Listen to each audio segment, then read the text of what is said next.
Okay, so welcome and thank you for joining us today for this side event on promoting the inclusion of persons with disabilities in a just transition towards a sustainable economy. My name is Mina Mojtahedi, and I am the Senior Advisor on Non-Discrimination and Disability Inclusion at the Ministry for Foreign Affairs of Finland, and I'll be moderating this side event. I'd firstly like to express my great appreciation to the International Labour Organization and Senior Disability Specialist Stefan Tremme for co-organizing this event with the Ministry for Foreign Affairs of Finland, as well as warm thanks to the International Disability Alliance and the Ministry for Foreign Affairs of Chile for their support. First, a few points on how you can participate. You can find automatic captioning available in English by clicking the CC button, which you can see at the bottom of this Zoom window. You can also increase the size of the captioning text if you need. If you have any technical problems, please let us know by writing in the Q&A box. You can see a Q&A button at the bottom of the Zoom window and write in there. We really encourage your active participation, so please post comments and questions in the Q&A box, and we will address your questions to the panelists after the panel discussion.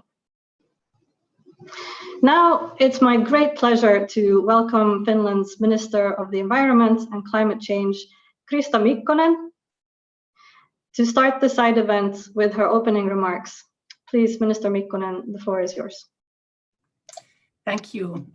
Dear colleagues, dear friends, it's my pleasure to welcome you to this side event on inclusion of persons with disabilities in a just transition towards a sustainable and low-emission economy. This event provides us a unique opportunity to bring together key actors from disability rights and climate action. This 14th conference of state parties hosts the first ever events on rights and inclusion of persons with disabilities in relation to climate action. Science tells us that climate crisis increases extreme weather conditions, heats, floods, natural catastrophes, rising of the sea level, and storms. In some areas, these will risk, for example, food production, access to drinkable water, and access to adequate housing. Based on these developments, several actors in United Nations have emphasized that climate change is the biggest threat to the realization of effective protection of human rights. To put it short, climate policy is also human rights policy. Effective climate mitigation and adaptation is needed to protect rights of current and future generations.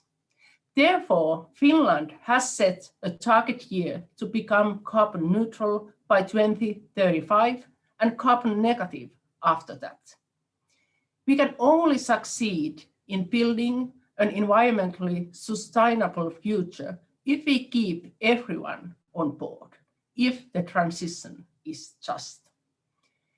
Many UN studies have shown that climate action affects more women, persons with disabilities, older persons, children and youth, indigenous peoples, and low-income households. Protecting the human rights forms the core of just transition. We must ensure that everyone is included. This means, for example, equality in opportunity, inclusion of persons with disabilities, gender equality, and reducing poverty. In Finland, we have developing good practices on how to ensure the rights of the persons with disabilities in climate policy and action. And here are a few examples. We have made sure that web pages with information on climate change are accessible and provide climate-related information in easy-to-read formats. The Ministry of Transport and Communication has prepared a video on an international climate science report in sign language and with closed captioning. We have also conducted for the first time an equality impact assessment of our medium-term climate plan. As a part of the impact assessment, there has been 2 workshops where human rights organizations, including rights of disabled persons, were invited to participate. This year, Finland organized also, for the first time, a National Citizens' Assembly for the medium-term climate plan in cooperation with researchers. Invitation was sent to 8,000 individuals from different parts of the country, taking into account, for example, gender, level of education, language, and geographical location. Participants of Citizen Assembly met on 3 days and discussed about 14 different climate measures. In addition, they were provided a lot of background information. Citizen Assembly is one method that can provide participation that is more inclusive also for disabled persons. Transitioning to the sustainable economy provides opportunities to promote equality and non-discrimination. For example, when we invest in public transportation in order to reduce carbon emissions, we must invest in public transportation that is accessible to persons with disabilities.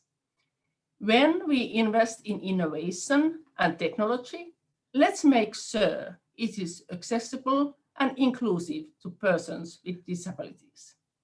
When we invest in skills development in the green job sector, let's make sure these programs are inclusive to persons with disabilities. Transition to a greener economy is estimated to create more jobs in low-emission industries and services. Global data shows us that persons with disabilities, especially women with disabilities, continue to be excluded from employment and face discrimination in the workplace. Just transition presents new opportunities for employment of persons with disabilities, but only if just transition is inclusive. Climate policy is not separate from disability rights policy. They go hand in hand. We cannot achieve the Paris Agreement targets and UN Sustainable Development Goals unless we include persons with disabilities.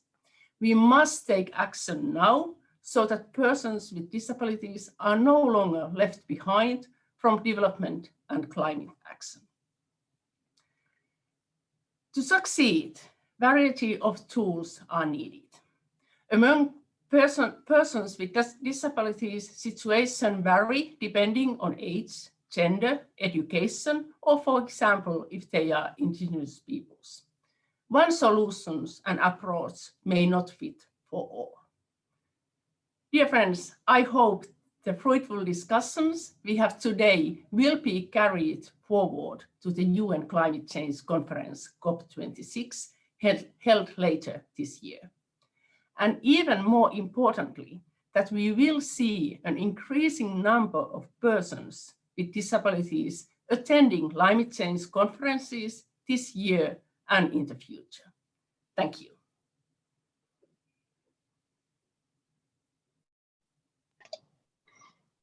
Thank you, Minister Mikkonen, for sending such a powerful message that climate policy is human rights policy, and also that just transition is an opportunity that we can take advantage of to make a more inclusive job market for persons with disabilities.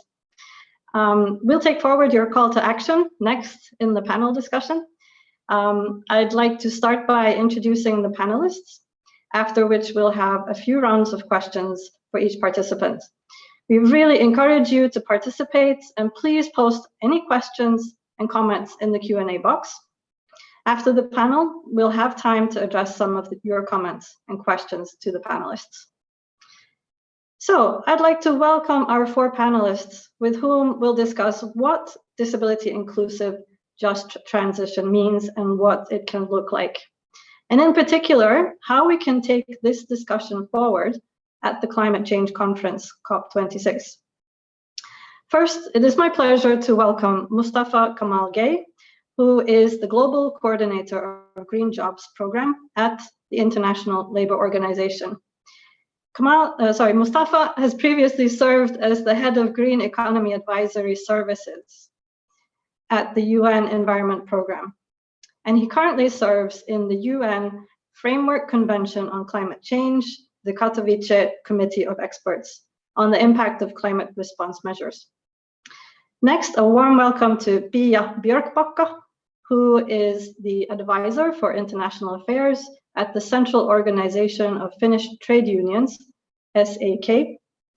Pia is responsible for climate, sustainable development, corporate social responsibility, and development policies.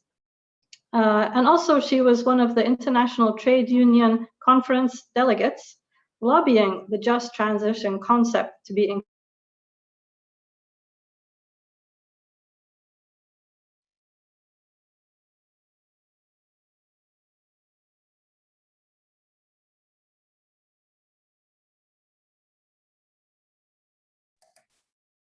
We seem to just have lost Mina.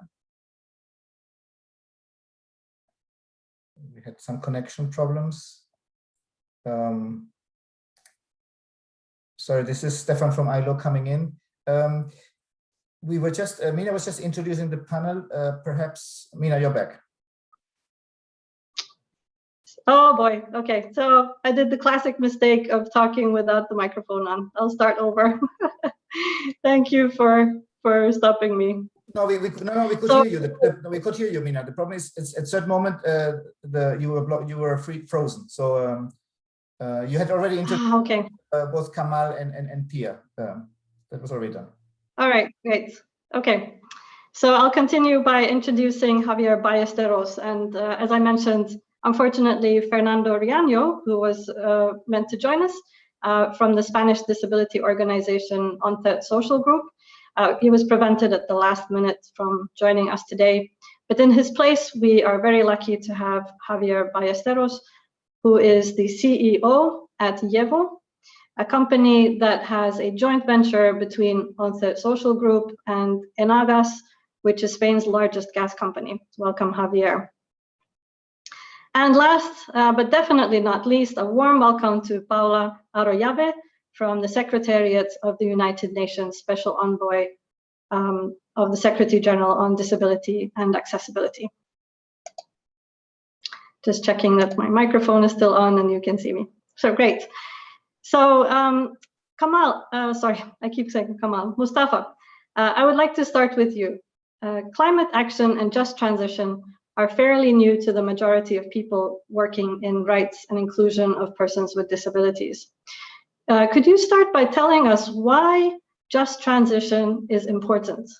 And what are the challenges and opportunities that transitioning to a greener economy creates in employment issues? Well, thank you very much, Mina. It's a real pleasure to have the opportunity to join you with Finland and on this discussion. So I would like to start with what I think can be seen as a baseline. Why are we talking of just transition, decent work, inclusion in the context of climate action? And the first is that it's a very simple realization, but which is quite important. And that is that at the end of the day, jobs depend on a sustainable environment. Now we've measured at the ILO that not less than 1.2 billion jobs are very much linked to ecosystems and the services that those ecosystems provide. Now, the other important message is that there is no room for inaction. Not addressing the climate challenges we have today is going to have a major impact on the world of work. For example, we've looked at just the physical phenomenon of warming of temperatures in the form of heat stress. Now, if the current patterns of heat stress continue towards 2030, we are likely to see a loss of working hours on average in the order of 2% globally. So this would come to an equivalent of 80 million jobs lost around the world, in addition to decline in productivity, but also importantly, when we speak of inclusion and those who are most vulnerable in our societies, the question of occupational safety and health in the workplace. Now, the third element is action. We have a very clear and positive narrative, which is that tackling the climate crisis is going to deliver more and better jobs, as we've just heard from the minister. We've found in the ILO that action in the energy sector only could deliver an additional 18 million jobs by 2030. Now, there are two aspects to this debate. One is on the environmental side. I think what we want to see and what policymakers and society at large would like to see is that environmental quality and resilience improve, that economies generate low emissions and environmental impacts, and on the employment and social side, that we see a growth in jobs and income, and that we minimize and avoid, if possible, the likely negative impacts on people, economies, and societies. And importantly, in doing that, to ensure that all those who are likely to be most vulnerable in our societies are protected and included. And this includes what we're talking about today, people and persons with disabilities. Now, another important element is that all of this is not going to happen by default. There will be need for planning and very clear comprehensive policies that make sure that we have the right frameworks, that governments have the policy frameworks in place to engage with all actors in society, workers' organizations, employees' organizations, and other actors to get the agenda and the policy framework right. So this is why in the ILO, in 2015, the tripartite constituents came and developed what we call the guidelines for a just transition towards environmentally sustainable economies and societies for all.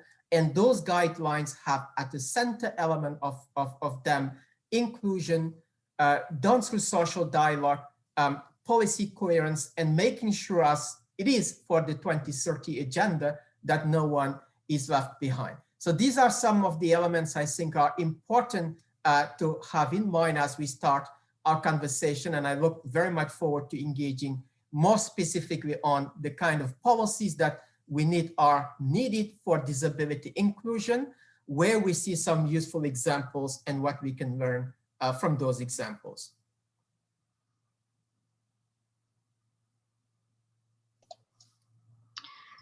Thank you, Mustafa. So you're telling us that inclusion is at the core of just transition, as well as that social dialogue. So this is very much similar things to what we say in the disability movement as well. I'd like to go over to Pia now. Pia, you represent a major trade union organization in Finland. What are the central issues in just transition from the employee's perspective, especially from the perspective of people that are impacted by climate action? What a big question. I try to be able to answer in a couple of minutes. But first of all, most workplaces will be affected by climate actions, as been referred already before. Especially gains are seen in so-called eco-industry, which includes pollution management like technologies and services in waste management, air pollution control, soil remediation and recycling, and resource management, which includes renewable plants and water supply. plus of course in construction sector due to the energy efficiency plans. This is just to give some framework for the discussion we are in. And of course also agriculture and tourism and forest sectors are infected.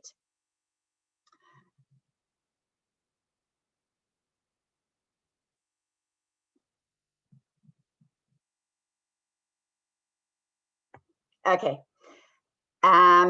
So changes in job descriptions will be, changes will job descriptions will be done in most of workplaces. And then about just transition for workers and trade unions as such. It's indeed very important that in national, regional and workplace when thinking of climate actions, they need to include employment impact assessments, and they also need to include skills assessments. What kind of skills you need to have to be good at the work and in the new green jobs. That's number one. Employment assessments and skills need assessments in national plans, regional plans, and workplaces are needed. Secondly, green jobs, new or renewed, need to be decent jobs. Living wages, good working conditions in general, occupation safety and health taken care of, risk assessments taken care of, both physical and mental, and inclusion of disabled work it out. By this I mean implementing and promoting an inclusive employment policy for workers with disabilities is the key in green, as in all jobs. In Finland, it relies on the following pillars. First, prevention of risk as the underlying principle of all actions, which also includes prevention of existing disabilities from getting worse. That's first. Second, promotion of workability of all workers at workplace.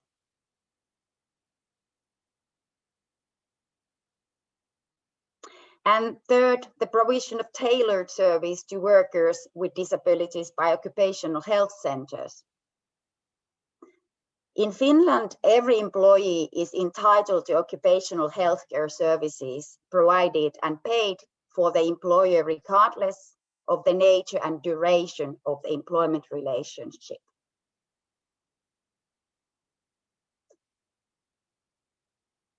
This approach is broadly supported by unions as we are involved in the elaboration, implementation, and evaluation of the policies and plans.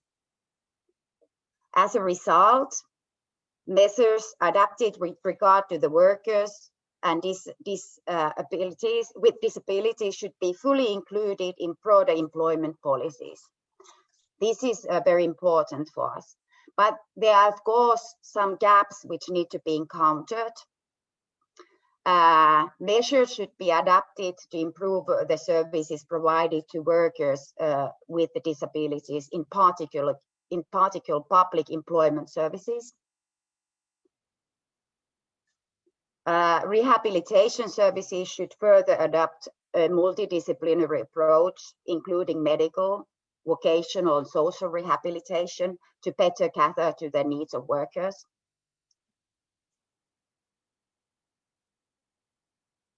And in the workplace, efforts could be made, for example, to facilitate the physical access to the workplace. And then at the end, my question is how to manage this, how to get good results, creating not only just, but also green jobs. The key word is participation. Workers, disabled or not, but need to have to say in the climate plans of the nations, regions, and workplaces. And this is what I wanted to say in my first part. Thank you very much, Pia. In the UN Convention on Rights of Persons with Disabilities, the convention also includes reasonable accommodation, which is exactly what you were describing, is these adaptations to the workplace in order for persons with disabilities to be able to fully engage in work life on an equal basis with others.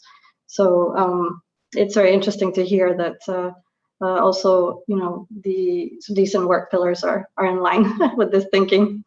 So next, I would go over to you, Javier.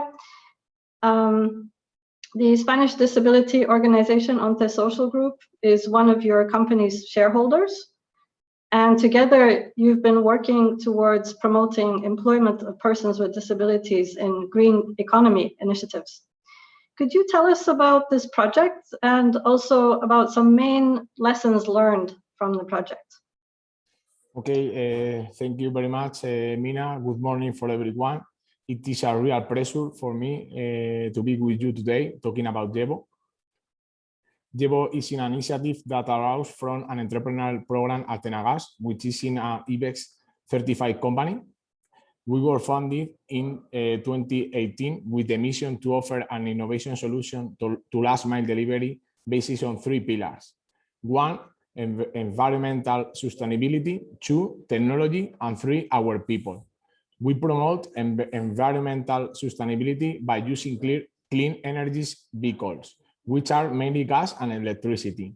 In 2020, we managed to reduce CO2 emissions by 293 tons.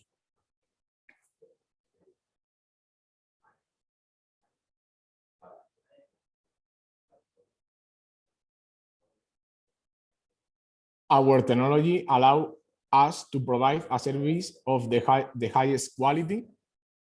And lastly, we are aiming to change the image of self-employed drivers and employ disabled people and those who are at risk of social exclusion. As well as Enagas, the Union Group are also shareholders of our company. In Spain, we work for well-known clients such as El Corte Inglés and Grupo Dia, and international clients such as FedEx.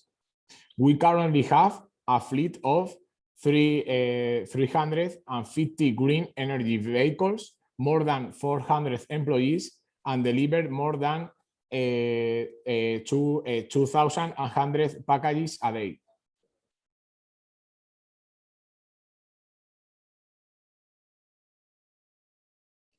Thank you.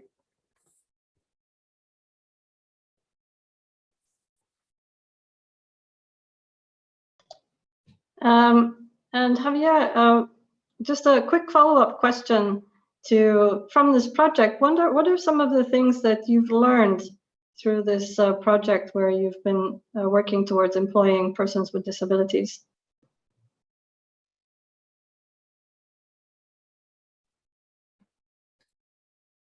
Excuse me. Well, in my opinion, the first step for us, a company, is to create a culture where we can promote the employment of the disabled people. And I think this is important to be patient and to work step by step in this direction to promote the disability people in your company.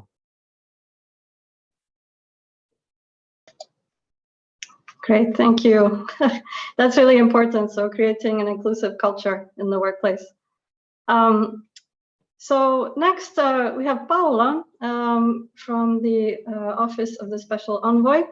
You and the Special Envoy work towards realizing the rights of persons with disabilities. And in particular, on improving accessibility, and that would be including in workplaces. We know that in most countries, the majority of persons with disabilities have a significant lower labor market participation, and they face discrimination in the workplace. Why is this, and what are challenges that persons with disabilities face in accessing employment opportunities?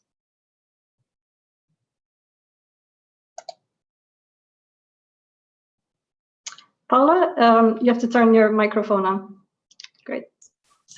Good morning to everyone. The Special Envoy of the Secretary General of the United Nations on Disability and Accessibility apologizes for not being able to be here for reasons beyond her control and has asked me to represent her. She thanks all the organizers for the invitation to this important event.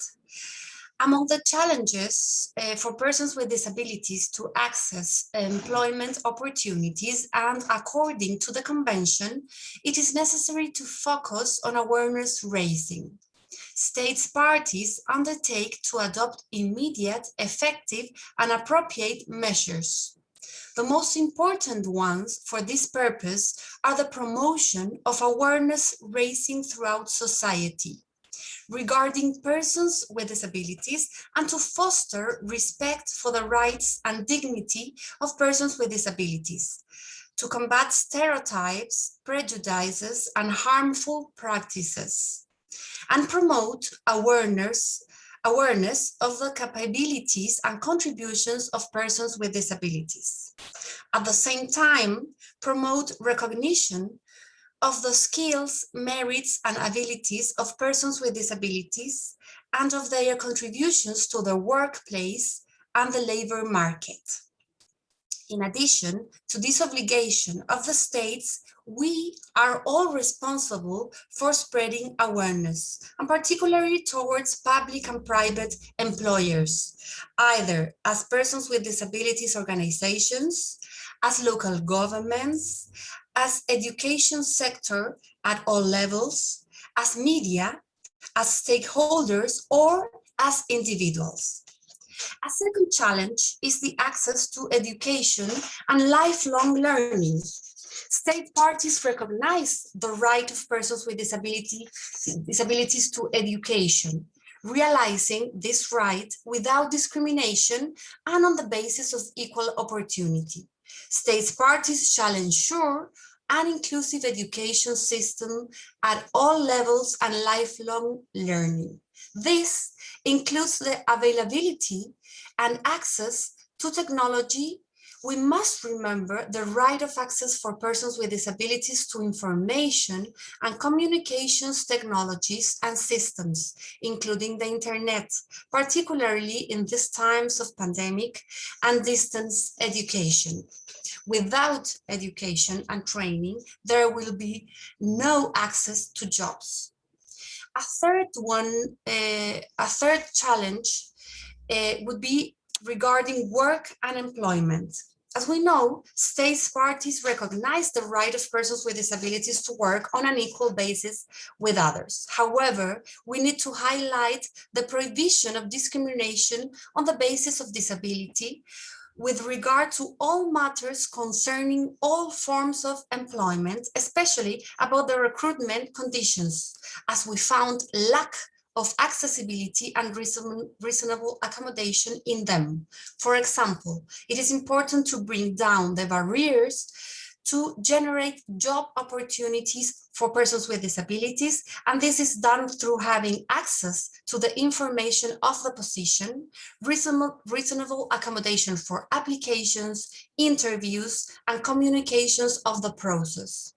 Finally, a fourth challenge is that there is not equal recognition to persons with disabilities before the law regarding legal capacity on an equal basis with others in all aspects of life. Most of the internal laws limit or deny legal capacity of persons with disabilities. Therefore, persons cannot sign contracts by themselves.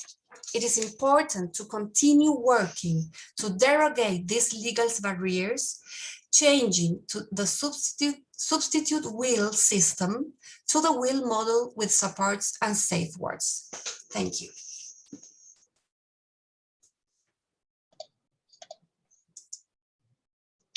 Thank you, Paula, for a very comprehensive overview of the rights that persons with disabilities have, and especially on, again, reasonable accommodations that might be required in order for persons with disabilities to gain employment as well as, fully fulfill their responsibilities at work.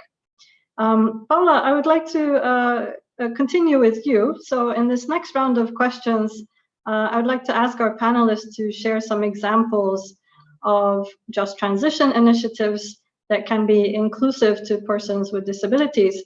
And Paula, from you, what would your advice be to governments to ensure that just transition initiatives lead to to opportunities for persons with disabilities?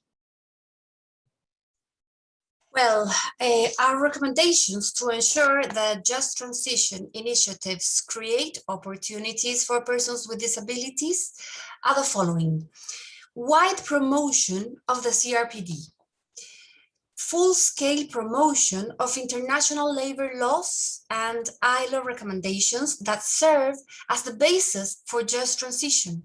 For example, the recommendations of COP25, such as submit their climate action plans and timeframes, resolve the financing of climate action worldwide, resolve how to support countries affected by the impacts of climate change, establish financing of loss and damage from climate change.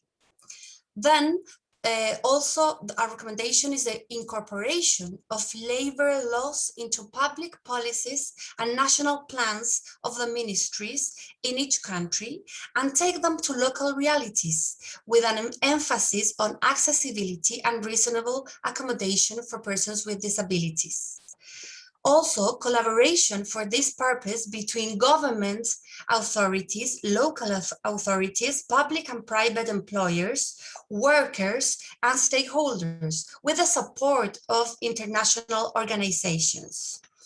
In addition, a recommendation is the promotion of the guiding principles on human rights and business of the Human Rights Council and the contribution of organizations of persons with disabilities to introduce and implement the concept of just transition. Civil society is crucial to catalyze changes. The promotion and implementation of the SDGs of the 2030 Agenda in relation to the just transition are fundamental, especially the following: promote inclusive and sustainable economic growth, employment, and decent work for all, reduce inequality within and among countries, end poverty in all its forms everywhere, ensure sustainable consumption and production patterns, take urgent action to combat climate changes and its impacts, conserve life below water, protection of life and land, and education regarding that must ensure all learners acquire the knowledge and skills needed to promote sustainable development, including, among others, through education for sustainable development and sustainable lifestyles. And a final recommendation: in the accountability to the high-level political forum, countries could report on the inclusion of persons with disabilities in green jobs. Thank you. Thank you, Paula. You mentioned education, and I see a question in the Q&A regarding education, but we'll come back to that question in a minute. Next, I would like to go to Pia. Pia, the Ministry of the Environment and Climate Change in Finland has conducted a human rights impact assessment of Finland's Climate Act. What are some examples of the impacts, of the Climate Act in relation to just transition? Yes, the minister did mention that, and for the rest of the people to know that the Climate Act is really rewritten in Finland right now. And first, when it was done, the first round, especially business and municipalities and maybe some environmental NGOs, and also I could say trade unions a bit, we were heard as main stakeholders. And now when rewritten it and improving it, recognition of all people, recognition of all stakeholders, it's more in the center, and human rights indeed, as it was mentioned. And that is very important, and we value that in trade union movement also.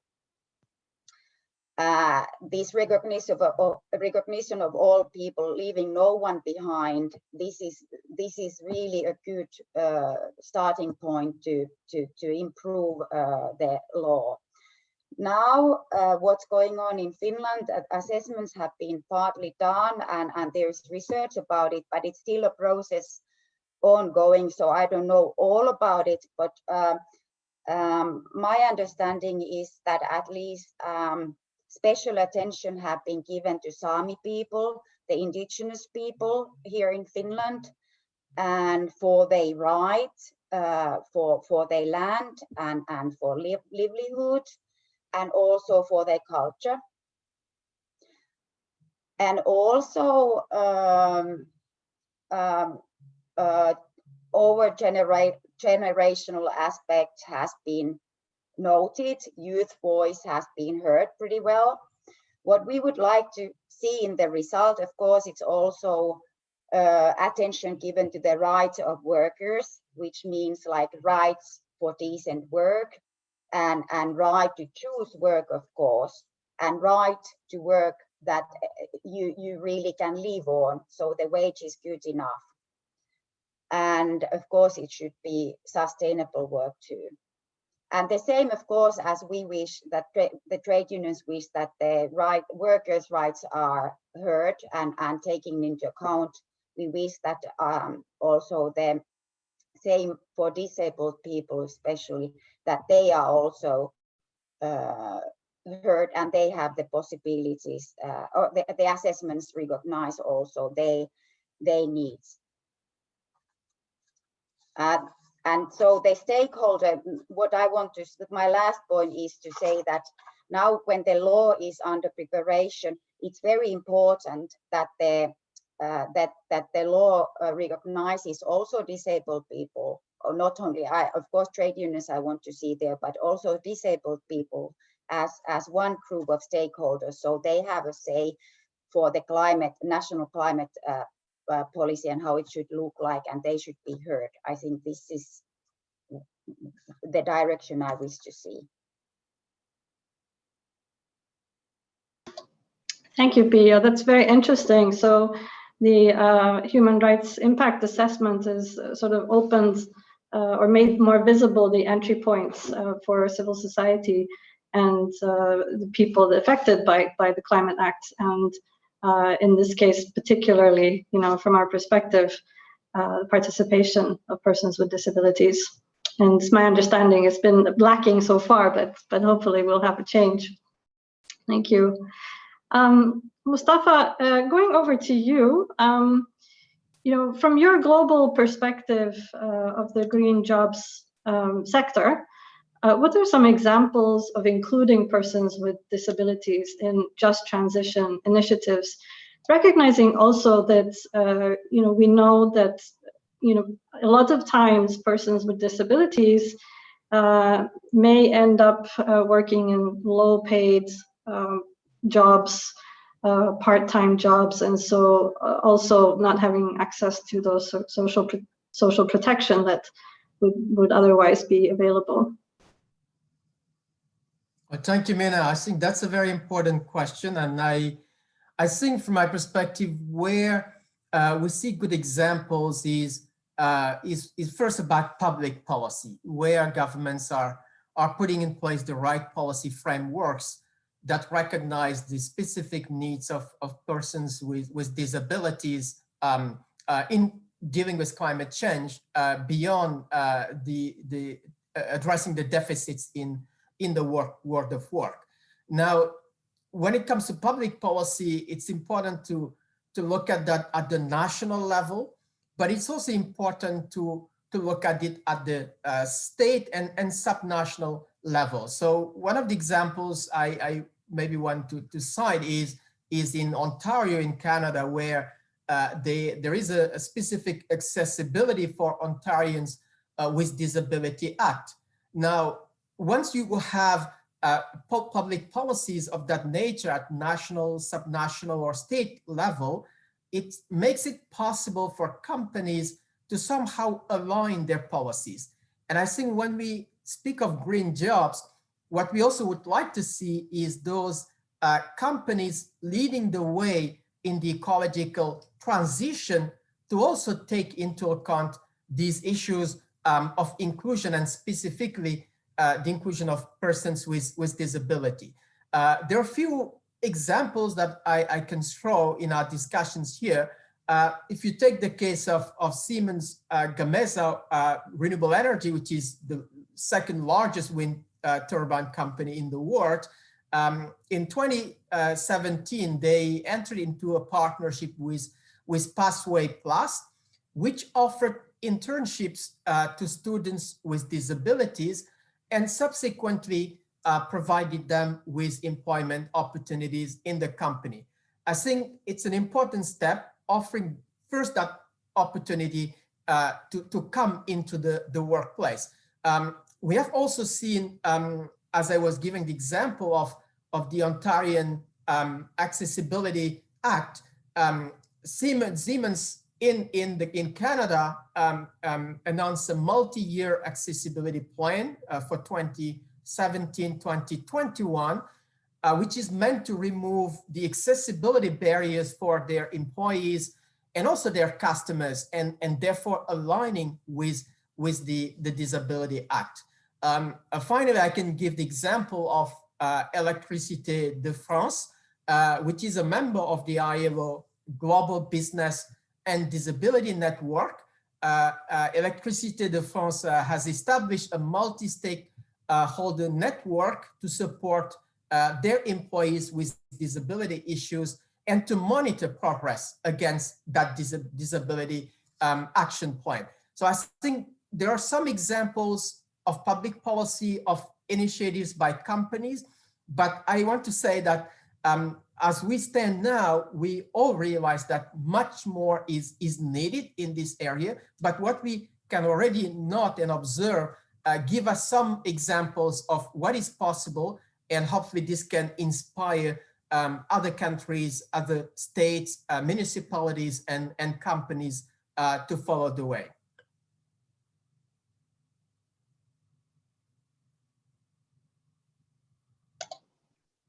Thank you, Mustafa. That's really interesting, and it was a really interesting example too of providing. I think if I understood correctly, Siemens provided this training program in order to develop the skills needed. Yes, indeed. It's like an internship itself is always an opportunity to learn and enter the I hope many of you hearing me, but I was just saying that internships are usually for many people, especially young people, the first opportunity to enter the workplace, and by offering such opportunity, it also helps persons with disability build their we'll come back to that with the Javier, your experience in the project that you were to get more disability inclusive. Did I cut you off, Mustafa? Okay, sorry, I'm having some connectivity problems. Yeah, I'm really sorry if I cut you off. Okay, so I hope you were able to hear Mustafa. Would you like to continue? Or are you finished? I'm happy to come after Javier, please. Okay, all right, let's go over to Javier. Sorry about that. But did you hear my question, Javier? I'm not sure if I was, my connection cut at that point. I can. Okay, can you repeat it again, please? Of course, of course. So based on the experience that you've had and your company has had in the project you were describing, What is your advice to get more disability inclusive employment policies? Policies have come up several times in the points that the panelists have raised. So disability inclusive employment policies and green economy initiatives, how can we make that happen?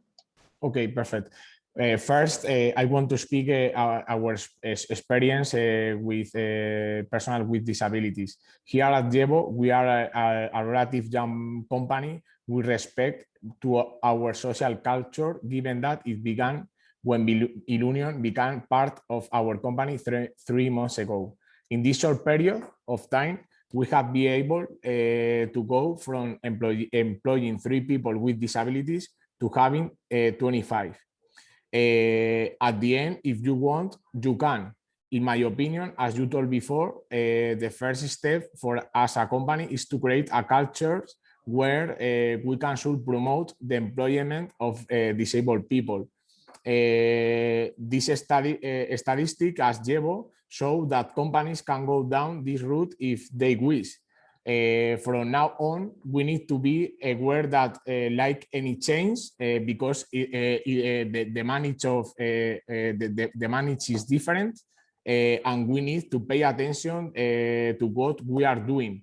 Be patient and know that we need to move in this direction, and in this direction step by step.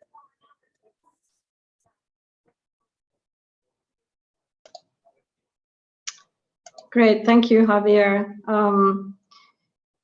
So here we've been discussing, national policies, skills development, and my next question is for all the panelists. Feel free to, open your camera and microphone to respond. So COP26 will be held in the UK in November of this year. And actually, right now, there's a UN climate change conference subsidiary body sessions going on, leading up to COP26.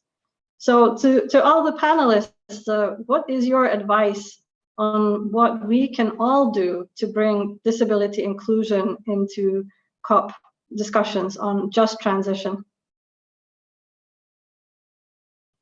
Let me know who would like to start.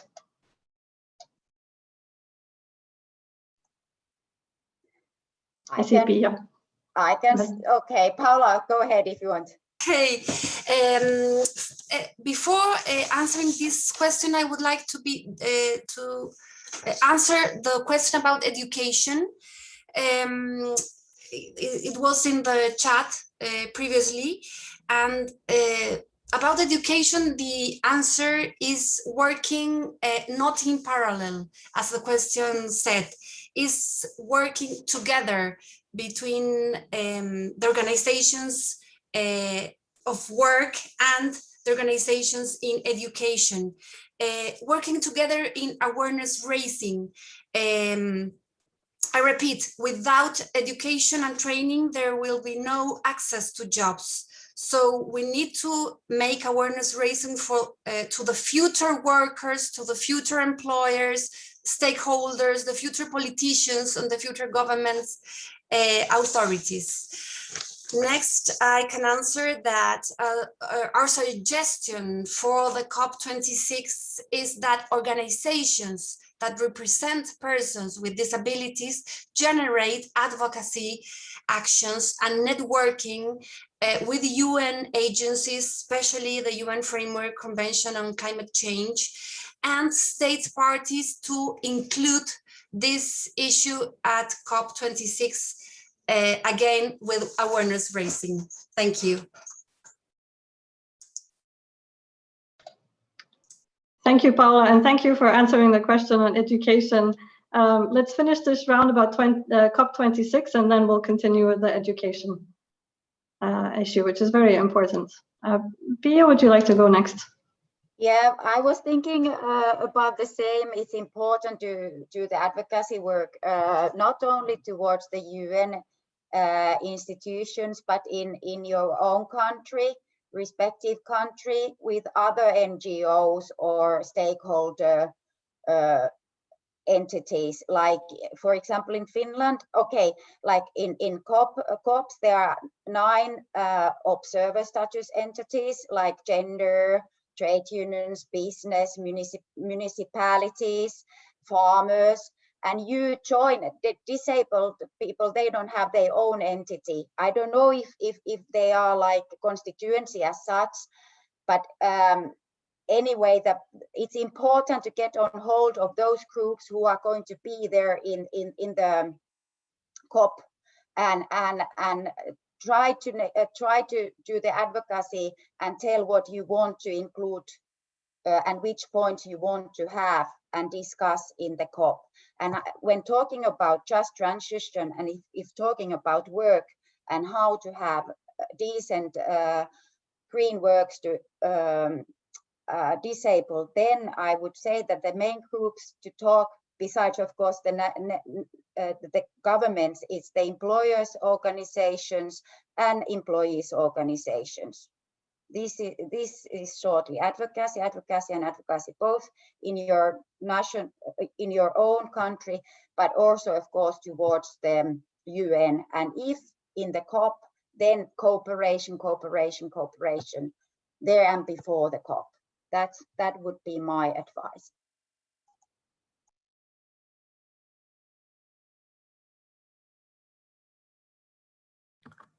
Mina, if you like, I'm happy to comment on this point. And I think I just want to echo what was said about the importance of ensuring that persons with disabilities are part of the constituencies in the UNFCCC as a category of stakeholders. I think this will be very important. Now, when it comes to the specific discussions on just transition under the UNFCCC, as you know, this is taking place mostly under the work stream known as response measures, where we also have the so-called Katowice Committee of Experts on the impact of the implementation of response measures. And I want to give that specific example of the Katowice Committee, which is the acronym is KCI. The KCI, in our last meeting in Madrid, there was an issue specifically raised about gender inclusion in all the bodies of the UNFCCC. So on that basis, we members of the KCI agreed that we will have a dedicated gender inclusion sort of training for members of the KCI. And we actually did have this year in a virtual KCI meeting, a 3-hour session on gender inclusion. So I would see this as a possible way forward, that in the work on the response measures and perhaps specifically on KCI, that constituencies, member states raise this issue, that we look at how to address issues of persons with disability, maybe awareness raising, a workshop of that nature. I know that as the SB subsidiary body forum is taking place right now, there is a discussion about another meeting of the KCI. This could be the opportunity to raise that concern that if there is going to be further meetings of the Katowice Committee this year, that this question of disability inclusion be specifically addressed and possibly reflected in the work plan of the KCI. So at least in my capacity as member of KCI, I would be very keen to push that idea, but we'll also call on other actors to consider doing so.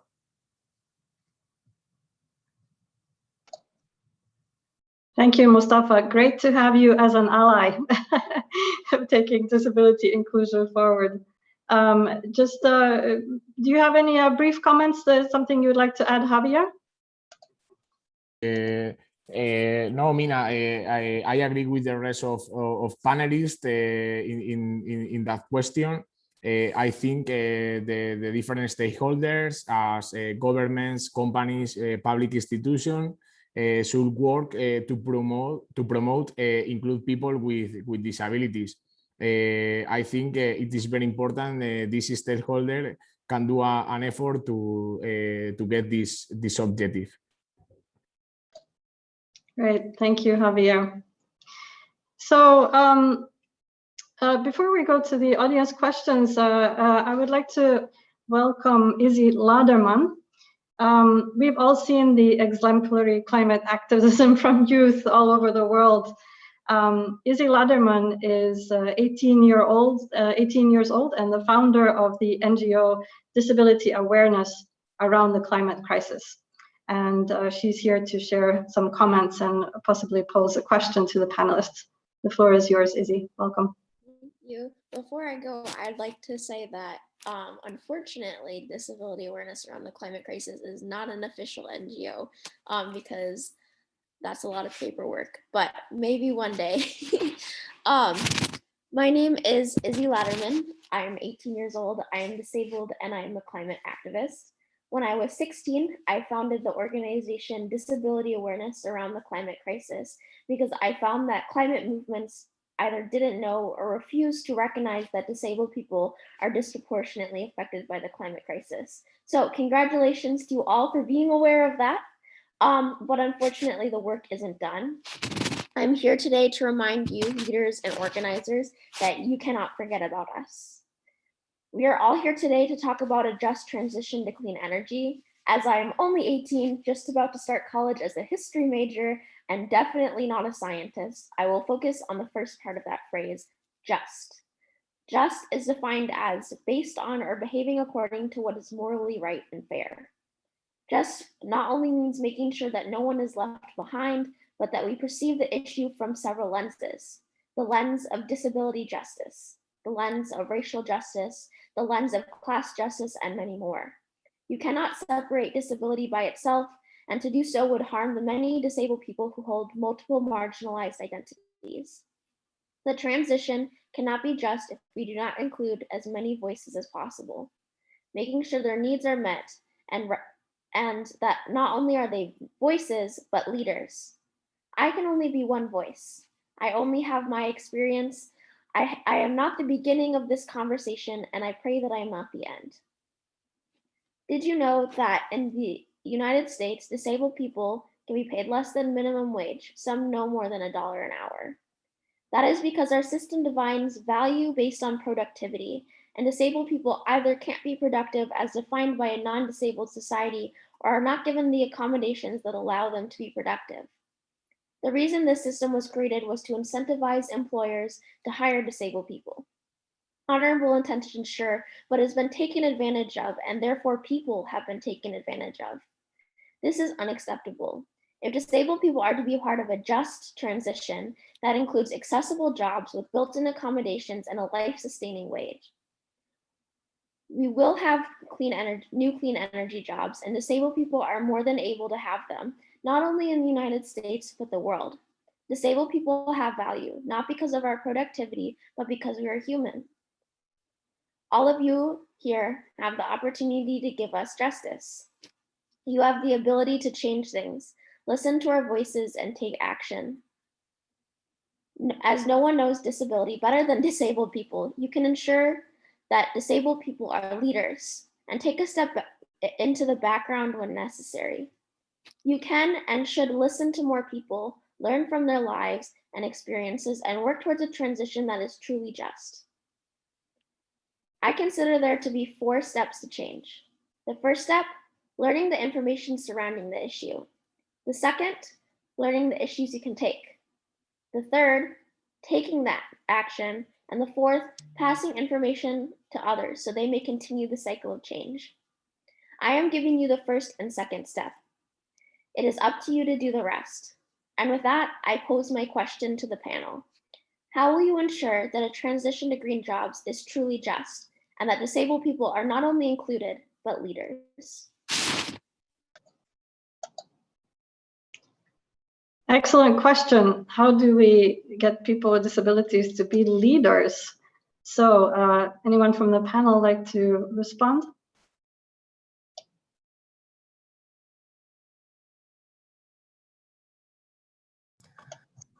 Perhaps I can start. I just first of all wanted to thank Casey for this message. It was really a very short lecture, in fact, but very, very rich and learning. I think also very good to remind us that we are at the end on a human-centered agenda, and that is really thinking of people which matters more than anything else.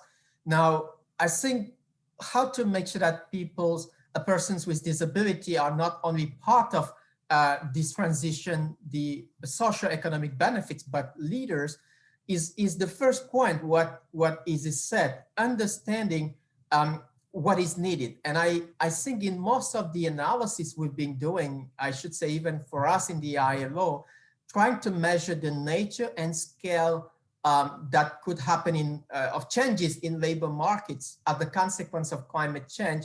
We've gone as far as to break our data by occupation types, by gender disaggregation, but we haven't gone the extra mile of looking at different categories of workers, including those with disability. I think this would be an important element. I know in this debate, I see my colleagues from statistics, ILO statistical department, part of the audience. So this is something perhaps we may want to take as a first step, understanding the nature and scale of change as far as persons with disabilities are concerned. I think that would be an important first step. Sounds really good, assessing the situation. Pia, did you also have a comment on this? I see your camera on. Yes, thanks, Izzy, for great intervention, first of all. And then your question is very good, but to be honest, to answer, it's in a way also difficult, even it shouldn't. And what I was trying to explain in my intervention was that for the trade unions in Finland, and I'm sure in general all over the world, what our aim is and what we want to be reality is an inclusive work life as such. And due to gender, due to the disabilities, sexual orientation, there should be the same space for everybody. That's not the reality yet everywhere, and not every workplace. As a woman, I know it. I know it.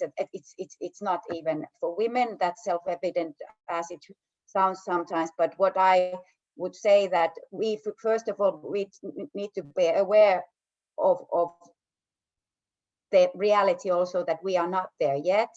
That's first, and then to be part of the work life, to be active and to show leadership and involvement. I think that's where it starts, and that's my answer. Thank you, Pia. So in the interest of time, I see we have really excellent questions posted in our Q&A. Thank you to all of you who have posted these questions and comments. And in the interest of time, we unfortunately won't be able to address all of them, but I would like to start with the question from Pavan Munta. Sorry if I'm not pronouncing your name correctly.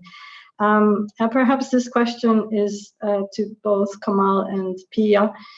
How does ILO organize civil society to negotiate with national governments to provide evidence on their action in terms of framing legislations, policies, programs, and schemes with respect to intersectionality-based inclusion in green economies?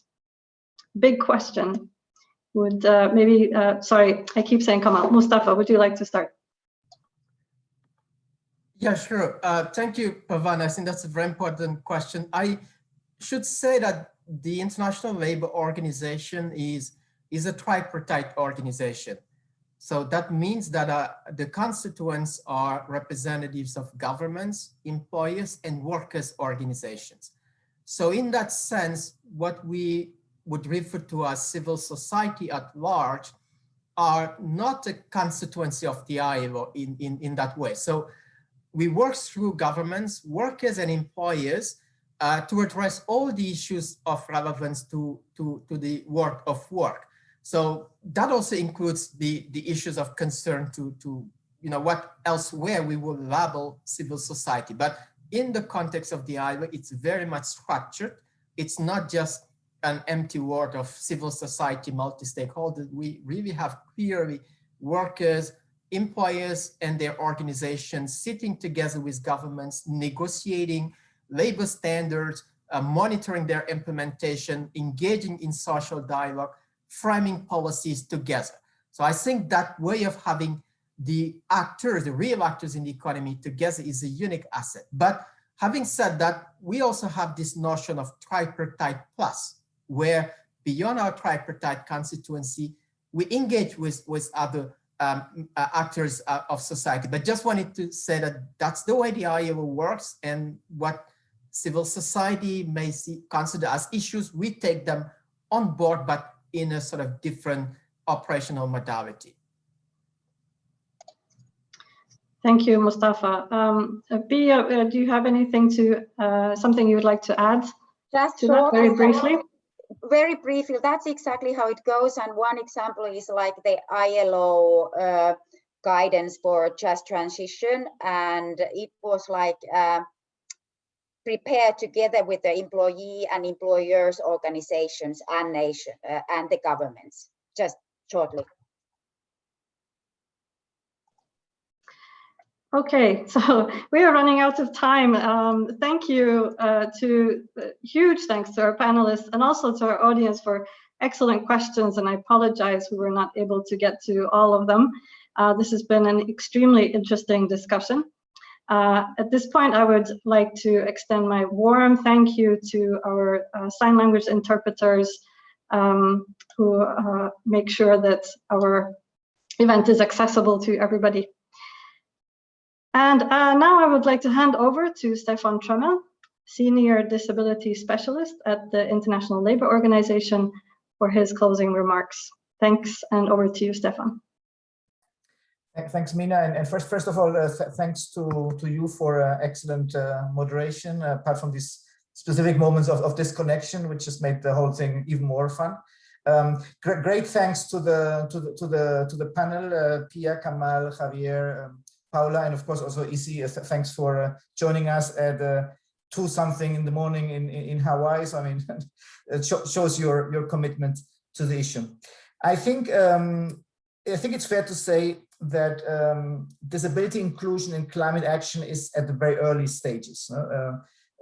Yesterday, also during the Conference of States Parties, there was another side event focusing on the bigger picture, on the impact of climate change on persons with disabilities. And today we focus on a very specific angle of it, which is the angle of just transition. But the disability community is new to it. I think there has been over the last year and a half, 2 years, a lot of attention to the issue, but we have to be very humble and say, look, we are just starting to understand better the process. What are the entry points? What are the committees that exist? It was great really to have 2 experts on climate change and in particular just transition today with us, both Pia and Kamal. We need your advice on that, and you have given us already very good advice on specific activities that we need to do, both from the broader perspective to get disability inclusion visible into the COP, but also to infiltrate, if you allow me to use the word, the just transition discussion. So that is very important. We need action. I mean, the minister said it, Kamal said it, others said it. Things will not happen unless we take action. So that is clear in every area of life, but also particularly in this. No? We need to speak about, I mean, all the message we get about building back better, no? The way out of the crisis is that way out of the crisis needs to be a green way out of the crisis. No? And I think just transition, we need to bring those issues together. Participation is a key issue. Participation is generally a key issue from a disability perspective. When you're not participating, when you're not included, when you're not sitting around the right tables, your issue is forgotten, is overlooked. That requires, of course, capacity building. We need to make more efforts for disability organizations to be aware of all the terminology, the entry points, the way in which the COP is organized, this meeting is happening today and all that. We need to just be better, more familiar with that to find the right way. But then also it's very important, that's why it's also important to have also Pia with us today. because we still need to do better in general in terms of building more bridges between the trade union movement, which, as Kamal was reminding us, is a fundamental part of the way in which the ILO is organized. We need to build better bridges between trade unions and persons with disabilities. Trade unions have been at the source of the concept of just transition. We need to make sure that trade unions reach out to disability organizations and disability organizations reach out to trade unions, build these alliances, and together get more attention to the situation of workers with disabilities in the context of just transition. So Mina, I think if that's okay, I'll leave it here. I thank again all the participants. We are collecting some of the questions that have been put to us in the Q&A box. We have addressed some of those, some we couldn't, but we will be looking into those. We have recorded the webinar, as you've seen, and we will also be sending to all of you in the coming few days. Monday by latest, we will be sending you the recording of the webinar so that you can also share it with other colleagues that perhaps today were not able to take part directly. So all the best to all of you, and I wish you a nice day ahead. For those of you who are based in New York, Izzy, you should go to bed, and for those of us here in Europe, it's starting to be, but it's still in the middle of the day or in the afternoon, so we still have a few more hours to do work. But it was a great pleasure, a very interesting, very good webinar. Thanks a lot.